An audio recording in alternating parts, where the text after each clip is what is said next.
भाजुको काम त यस्तै हुन्छ के खुल्लै छ त यहाँ चाहिँ म्याउ म्याउ म्याउ म्याउ म्याउ करायो डल्लै रहेछ भाग्ला त हैन शेर भाग्दैन ल यता पनि कहिले कहिले झुन्याएर खा यसलाई भोक लाग्यो होला यार यो राउन्ड मार्दो रहेछ खरायो निस्किने होइन नानी मस्त यो हाट बजारमा लगभग धेरै सामानहरू सस्ता पाउँदो रहेछ त्यहाँ अगाडि अब टमाटरै 10 रुपियाँको 3 किलो भन्दै थियो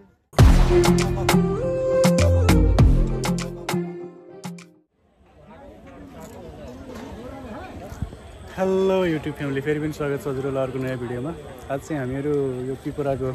हाट बजारमा छौँ देख्न सक्नुहुन्छ यहाँ चाहिँ हप्तै पछि हाट बजार लाग्ने रहेछ अनि यहाँ चाहिँ अब एकदमै सुपथ मूल्यमा सामानहरू पाइने रहेछ हाट बजारमा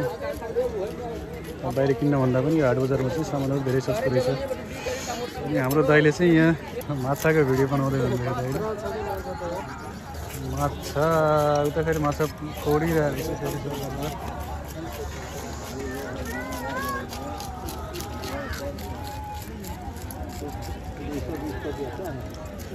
माछाको शिकार खाने अन्त किलोलाई कसरी हेर्दा है माछा किलोलाई कसरी सस्तो मस्त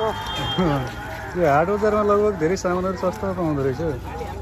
त्यहाँ अगाडि अब टमाटरै 10 रुपियाँको 3 किलो भन्दै थियो कत्ला फालेर चट्ट रेडी हुँदैछ माछा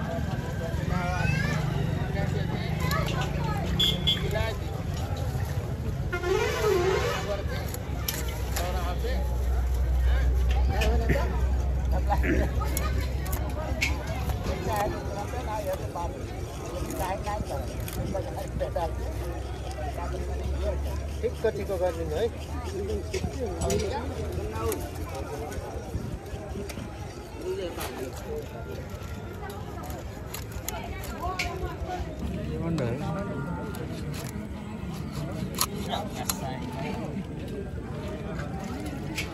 ल साथीहरू हजुरलाई माछा कस्तो लाग्यो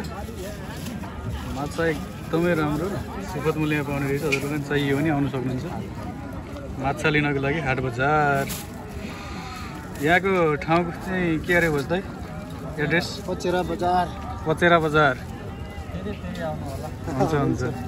यो सर्ट भिडियोमा हाल्छु तपाईँहरूको चेहरा देखा छैन है चेहरा देखायो नि केही होइन होइन केही पनि हुँदैन अब अर्को हप्ता नै आउनुहुन्छ हजुरहरू माछा लिएर रेली हो ल ल अलराउन्डर हो क्या भाइहरू त हुन्छ हुन्छ ल पैसा 300 मा यति धेरै माछा पायो भनौँ न ल साथीहरू देख्न सक्नुहुन्छ 300 मा 2 किलो जति नै माछा छ धन्यवाद है धन्यवाद ल ल जाउँ ल लागौँ अब यसको सिका ल यता फेरि टमाटर 10 रुपियाँको 3 केजी यता पनि 10 रुपियाँको 3 केजी भन्दैनन् थियो अघि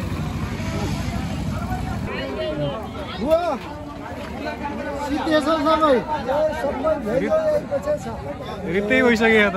त्यही त खासै लिन केही छैन माछा लिन आएको हो है बुवा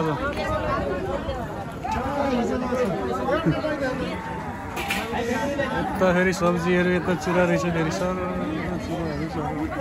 कस्तो भयो माछा चाहिँ कस्तो लाग्यो सन्तु माछा त एकदम सही लाग्यो मलाई त्यो बहुत सस्तो हो कि यता फेरि कपडाहरू 2.5 किलोलाई 3 किलो 300 गर्नु ल टी सर्टहरू पाइन्न क्या दाइ यार छैन होला है गरौँ भोलि बिहान म एकदम राम्रो फ्यान्सीमा देखाउँछु त्यहाँ ऊ पनि गरौँला इन्टरभ्यू पनि दिउँला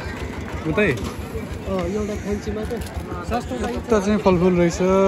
ल साथीहरू अब चाहिँ हामीहरू निस्किनु पर्ने हुन्छ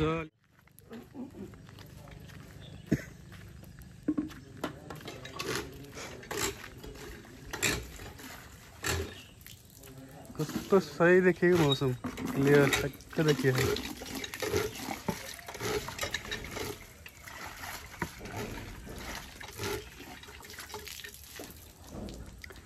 अब फर्किने कि दाइ कता गइन्छ हामीहरू अब ल जाउँ जाउँ मान्छे पायो नि यसो प्यासेन्जरहरू पायो नि हुन्थ्यो नि यहाँ ब्याङ्कको मान्छे आउनु भएको थियो यहाँ राख्छ लानुहुन्छ ल ठिक छ ल लाग्नु त्यसो भए यो नेपालगञ्ज जाने बाटोहरू यस्तो सही छैन यहाँ चाहिँ बाटो सही लाग्यो भाइ मलाई त होइन त भाइ नेपालगञ्ज जाने बाटो नि यस्तो छैन अब यतिको राम्रो क्या ल भाइ भयो ल लागौँ चल्दिउँ अब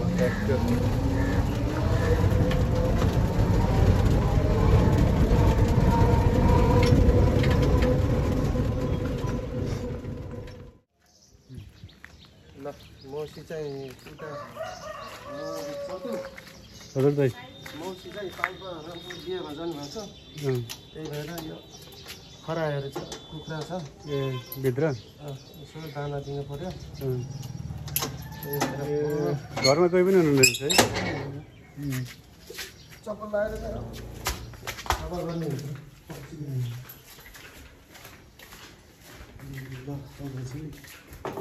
यहाँ फ्रिजमा दाना राखेको छ सुक्छ घाँस भनेर खरायो टर्मै खुदै छ 12-13 थुप्रो रहेछ यी भाउजूको काम त यस्तै हुन्छ भाउजूको काम त यस्तै हुन्छ दिमागै के जस्तो हो ढोके भन्नु खोल्दा हुन चाहिँ त्यो यो भन्दा पनि त्यस्तै होला सायद नचप्किने खाले होला कि यसलाई चाहिँ त्यसले भए पनि उ गर्न पर्ला यो घाँस हो खरगोशको लागि खरायो चाहिँ माथि हो माथि अनि मेरो फेरि अहिले बुकिङ छ उता कौडिया भन्दा उता अघि नै फोन गरेको मलाई अघिल्ला भयो टमाटर यस्तो खेर गएछ टमाटर लिएर जानुपर्ने थियो अघिल्ला भयो खरायो कस्तो धेरै हो म्याउ म्याउ खरायो डल्लै रहेछ भाग्ला त होइन शेर लाग्दैन लाग्दैन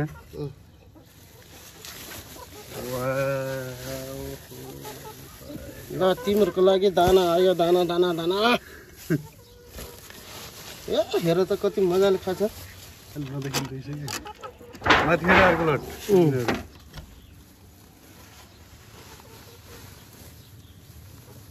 माथि कतिवटा छ खुसी भयो छैन क्या माथि धेरै एउटै आइछ हो सही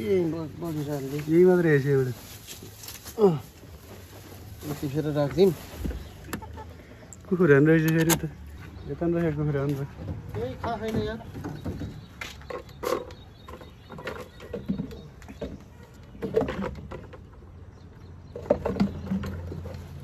कि पानी यसमा दिनुभएको थियो आन्टीले दाना त दिनु पर्दैन होइन रहेछ टन्नै ए रहेछ टन्नै पानी हाल्दैछु भयो ल यता पनि कहिले कहिले झुङ्गाएर खा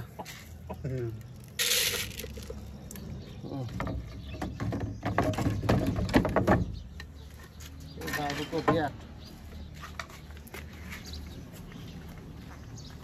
यिनीहरूलाई भोक लाग्यो होला यार ले खराया त्यता चिरेर राउन्ड मार्दो रहेछ खरायोले निस्किने होइन नानी अब यसलाई चाहिँ केमा दिएको थियो यार भाउजूले अर्को नै आयो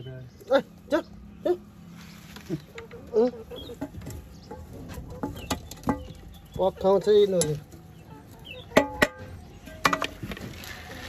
भाग्लै त निस्किन्छ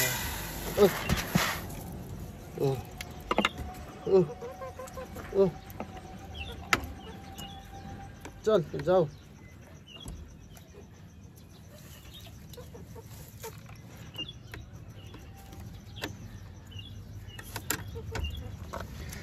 ल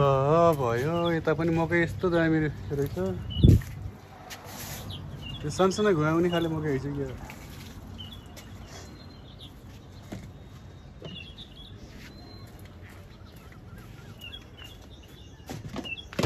चाहिँ मेरो कान्छी सानीमाको घर हो के ए ठ्याक्क उदय बजारमै छ ल भयो है त अब लाग्यौँ है त ल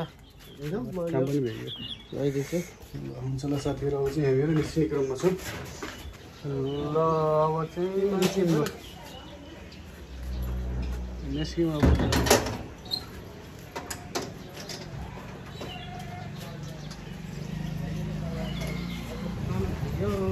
बिहानको काम ल अब जाऊँ सर